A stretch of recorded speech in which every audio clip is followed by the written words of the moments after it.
بسم اللہ الرحمن الرحیم۔ 13واں پارہ ہے ہمارا، سورہ رعد ہے۔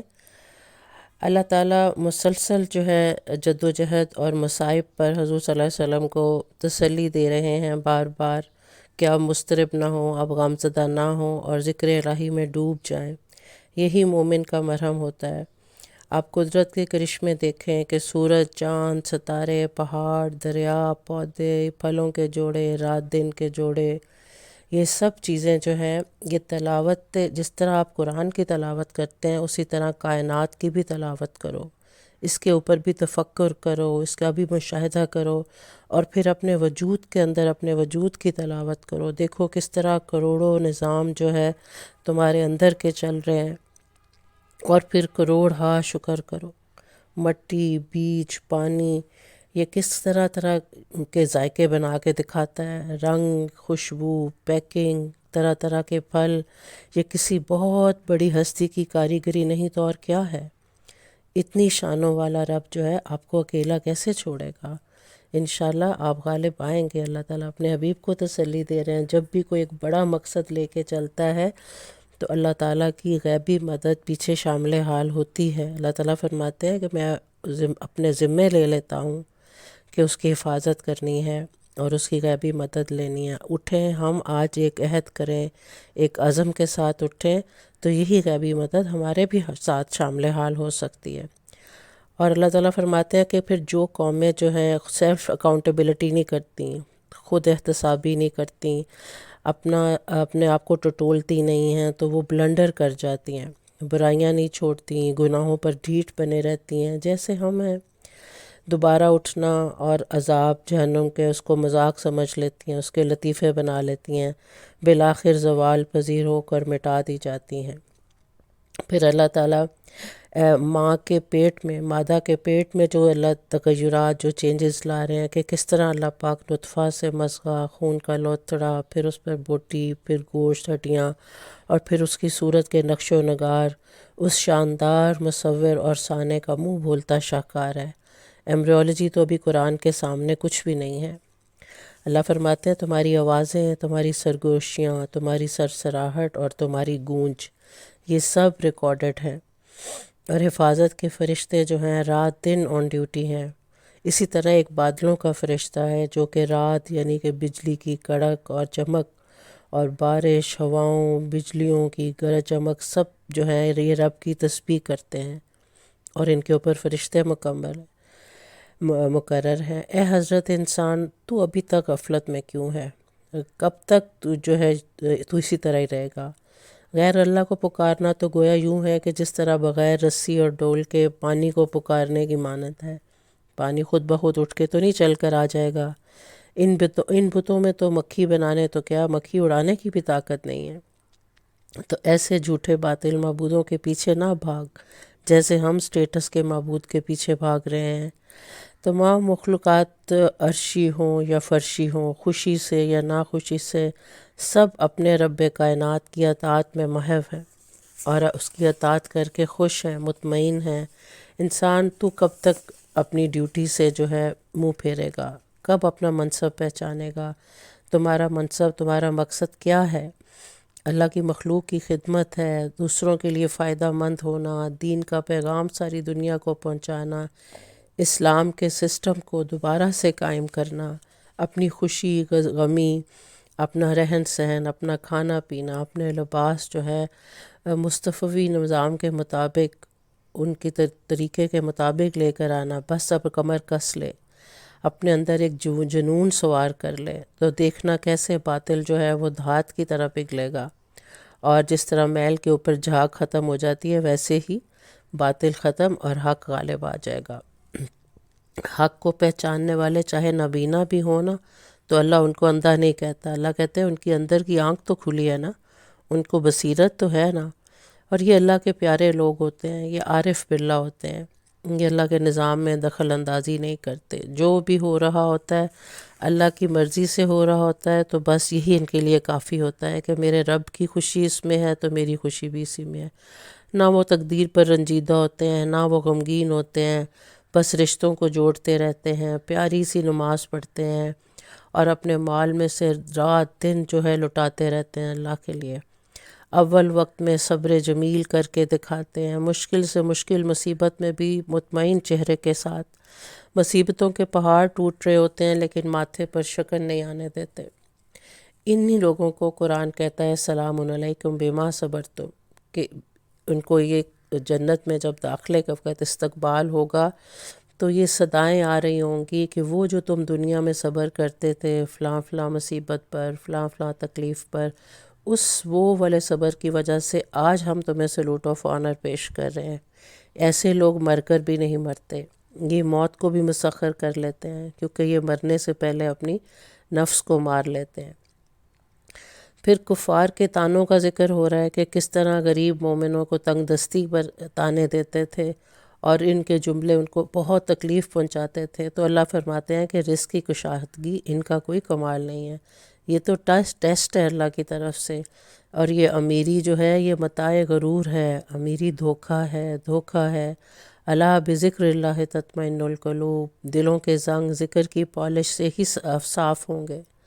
یہ آئینہ دل جو ہے اس میں سے تکبر، غفلت، بخل اور حسد کے جالے اور گرد جب صاف ہوگی تو اس آئینہ دل میں تصویر یار نظر آئے گی. کفار کی زینتیں ڈھیل ہیں، آگے بڑا سخت عذاب ہے. تقدیر مبرم نہیں ٹل سکتی، البتہ تقدیر معلق جو ہے وہ ٹل سکتی ہے. کن چیزوں سے؟ دعا کرنے سے، نیکی سے، صدقہ دینے سے، صلہ رحمی کرنے سے، والدین کی خدمت کرنے سے بری تقدیر ٹل سکتی ہے. اور اے حبیب آپ غم نہ کریں، ہم کفار پر اپنا گھیرا تنگ کر رہے ہیں، ان قریب حالات آپ کے موافق ہو جائیں گے. اس طرح سورۃ ابراہیم شروع ہوتی ہے. ابراہیم اللہ کا خلیل اللہ، اللہ کہتے ہیں میرا یار، میرے ساتھ یاریاں نبھانے والا، میرے ساتھ وفائیں کرنے والا میرا ابراہیم. تو اللہ شروع اس طرح کرتے ہیں اس سورت کو کہ قرآن بھی عربی ہے اور رسول بھی عربی ہے. تو اللہ تعالیٰ نے ایک خوشخبری بہت بڑی ہمیں دی ہے کہ اس کو عربی زبان میں کیوں نازل کیا گیا ہے، اس میں عربی کا انتخاب کیوں کیا اللہ تعالیٰ نے. اس لیے کہ یہ جنت کی زبان ہے، یہ فرشتوں کی، روحوں کی زبان ہے، یونیورسل لینگویج ہے. جیسے ہم کہتے ہیں نا کہ انگلش انٹرنیشنل لینگویج ہے، تو عربک تو بہت سپیریئر ہے، یونیورس میں پوری بولی جاتی ہے. میٹھی زبان، جامع، فصیح اور بلیغ زبان، ایک جملے میں بہت کچھ کہہ جاتی ہے، اس کے اندر کئی راز، کئی اسرار چھپے ہوئے ہوتے ہیں.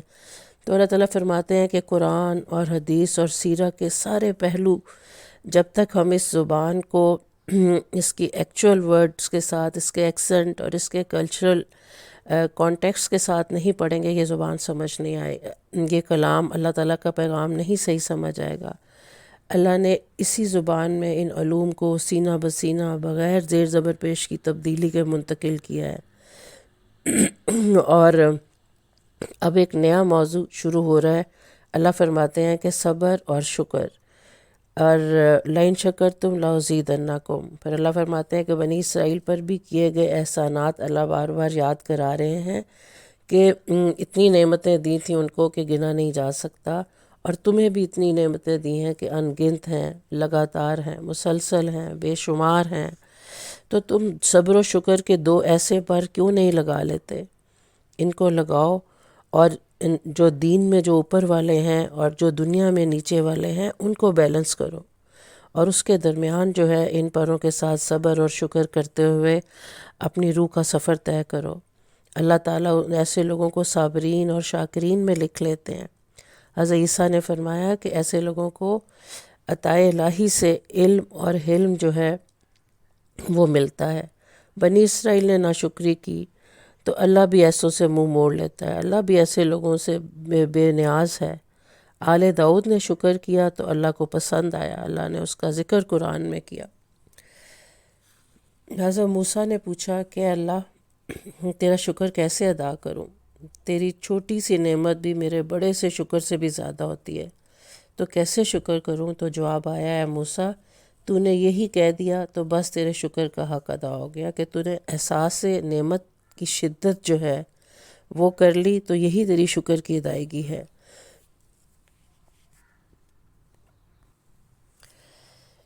اللہ فرماتے ہیں کہ بنی اسرائیل نے نعمتوں کی ناشکری کی تو اللہ نے ایسوں سے منہ موڑ لیا اور اللہ بے نیاز ہو گیا۔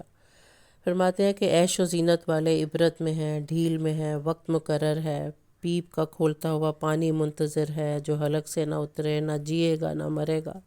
جیسے تیز آندھی جو ہے اعمال کو راکھ بنا کر ضائع کر دیتی ہے، ایسے ہی ان کے اعمال ہیں۔ یہ سب اقراری مجرم ہوں گے، اور شیطان بھی جھوٹے وعدے اور فریب جو دیتا تھا، اور وہ اپنے دل فریب گناہوں کا خود اقرار کرے گا۔ پھر اللہ تعالیٰ بڑی پیاری مثال دیتے ہیں مومن اور کافر کی۔ اللہ فرماتے ہیں میرا مومن جو ہوتا ہے نا وہ ایک کھجور کے درخت کی طرح ہوتا ہے، شجر سایہ دار، ہر ایک کو اپنے سائے میں لے لیتا ہے، پاکیزہ کلمے کی طرح، گہری جڑیں، ثابت قدم، مضبوط شاخیں، بلند عزائم والا، سر جھکائے ہوئے، عاجزی والا، سوکھی ہو یا تر، ہر طرح کی کھجور مفید، سب کے لیے فائدہ مند، چھال تک کارآمد ہے اس کی۔ شاندار پرسنالٹی والا مومن، اندر باہر دوسروں کے لیے احسار اور قربانی کا مینار۔ اللہ فرماتا ہے یہ میرے مومن کی شان ہے۔ دوسری طرف کافر اندرائن کے درخت کی طرح، ناپاک کلمہ، بظاہر نازک، اندر سے کڑوا پھل، جڑیں ایسی کہ فوراً اکھڑ جائیں، چھوٹا سا، ہلکی سوچ والا، کسی کے بھی کام نہ آئے، بخل کا مارا ہوا۔ تو اللہ فرماتے ہیں مجھے مومن کو کے اوپر فخر ہے۔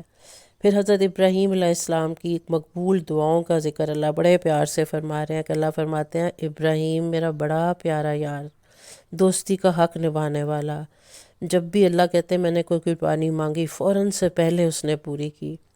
پھر اللہ تعالیٰ نے فرمایا ابراہیم اب تو مانگ۔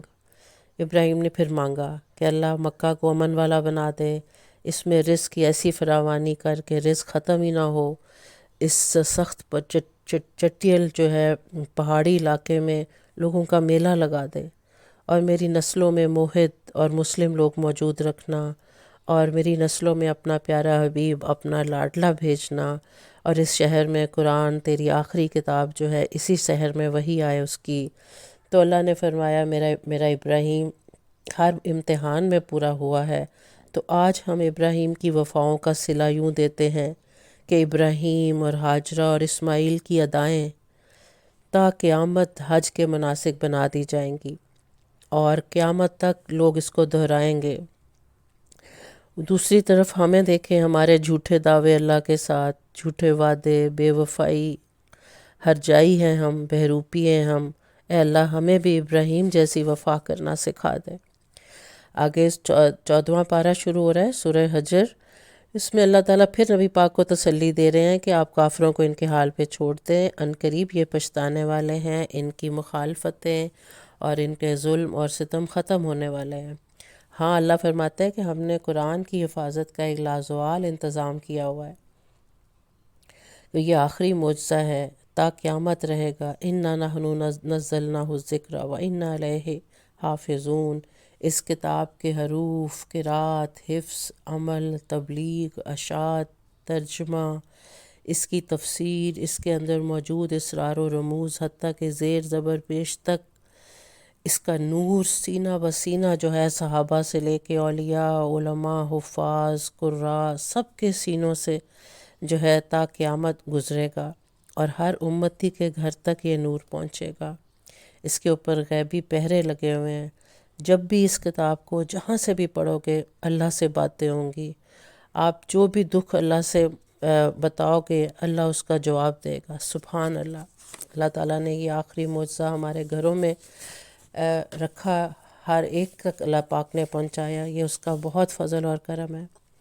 پھر اللہ تعالیٰ آسمانی بروج کی بات کرتے ہیں کہ اللہ تعالیٰ نے آسمانوں میں، اسپیس کے اندر خلائی چوکیاں رکھی ہوئی ہیں، جس طرح چیک بیریئرز نہیں اللہ تعالیٰ نے لگائے ہوتے کہ یہاں سے کوئی غلط بندہ نہ گزر جائے، تو اسی طرح اللہ تعالیٰ نے آسمانوں کے راستے بنائے ہوئے ہیں، وہاں پر سرکش شیطانوں کو آگ کے گولے یعنی شہاب ثاقب مار کر بھگایا جاتا ہے۔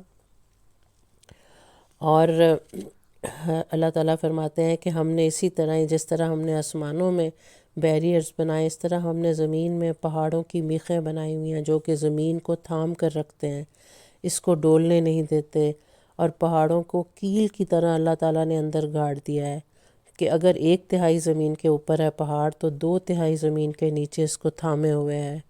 پھر ان کے رنگ کالے، براؤن، سبز، سفید، عجیب حکمتیں ہیں اس میں، عجیب مخلوق اس کی بستی ہے، کیموفلاج بھی ہے، اور پتہ نہیں کتنے کتنے راز ہوں گے پہاڑوں میں۔ ہمیں بھی کہا گیا کہ دجال کے وہ دور میں پہاڑوں کا رخ کرنا۔ اللہ تعالیٰ نے ان میں کیا راز رکھے ہیں واللہ عالم، اور ان کے اندر خزانے، قدرتی گودام، اللہ نے اپنے قدرت کے سٹور ہاؤسز رکھے ہوئے ہیں وہاں پر۔ پھر اللہ تعالیٰ آدم کی تخلیق کا ذکر کرتے ہیں کہ اسی زمین سے کئی قسموں کی مٹی لے کر خمیر بنایا گیا۔ جب سیاہ، بدبودار، لیسدار، چکنی مٹی، کھنکنے والا گارا جیسا بن گیا تو اللہ فرماتے ہیں اور اس کے اندر بدبو رکھی گئی جو ہمارے وجود کی غلاظتیں ہیں، اور جیسے ہم یہ وجود جس کو ہم لے لے کر پھرتے ہیں، پھر اس وجود کا اللہ تعالیٰ نے اس کو قائم کیا، اور پھر اسی وجود کو اسی مٹی میں اللہ واپس دے دیتا ہے، اور ہماری روح جو ہے اوپر روانہ ہو جاتی ہے اس جسم کو چھوڑ کے۔ اللہ فرماتے ہیں جہنم کے بھی میں نے کمپارٹمنٹس بنائے ہیں، 7 قسم کے حصے بنائے ہیں جہنم کے، جس طرح ہسپتال کے وارڈ ہوتے ہیں، کوئی سرجری وارڈ ہے، کوئی میڈیکل وارڈ ہے، کوئی کڈنی وارڈ ہے۔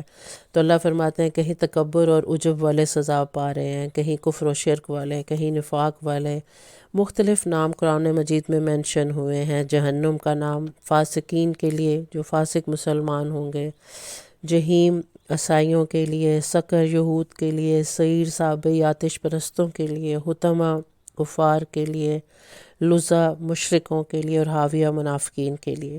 دوسری طرف اللہ تعالیٰ جنتیوں کا ذکر کرتے ہیں، 8 جنتوں کا، اور اللہ فرماتے ہیں جنت کی انٹری کا ایک خاص انداز اور ایک خاص ہے، مومن کی شان کے ساتھ مہمان نوازی ہوگی کہ ایک خاص حوض میں سے ان کو نہلا کر نکالا جائے گا، تاکہ ان کے دلوں میں سے بعض غلط فہمیاں، جیسے کوئی قلبی تکالیف میں سے گزرے ہوں، کوئی حسد کینہ ایک دوسرے کے ساتھ ہو، تو وہ سارا صاف کر دیا جائے اور جنت میں کوئی بھی تکلیف ساتھ نہ جا سکے۔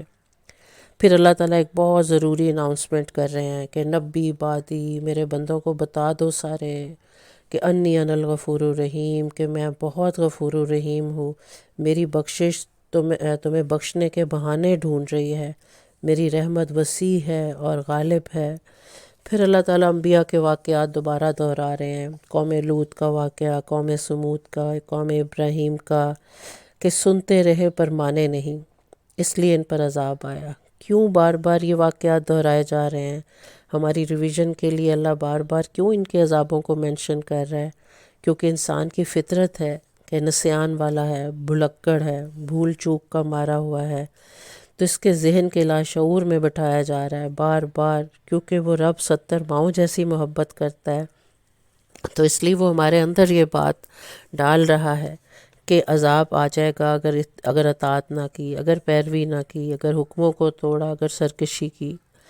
پھر سب مثانی 7 آیتوں والی سورہ فاتحہ کا فضیلت بتائی جا رہی ہے کہ یہ اللہ نے 7 آیتیں ایسی بنائی ہیں جو کہ بار بار پڑھی جاتی ہیں، اور یہ قرآن کا بھی خلاصہ ہیں، نچوڑ ہیں، تورات اور انجیل کا بھی خلاصہ ہیں۔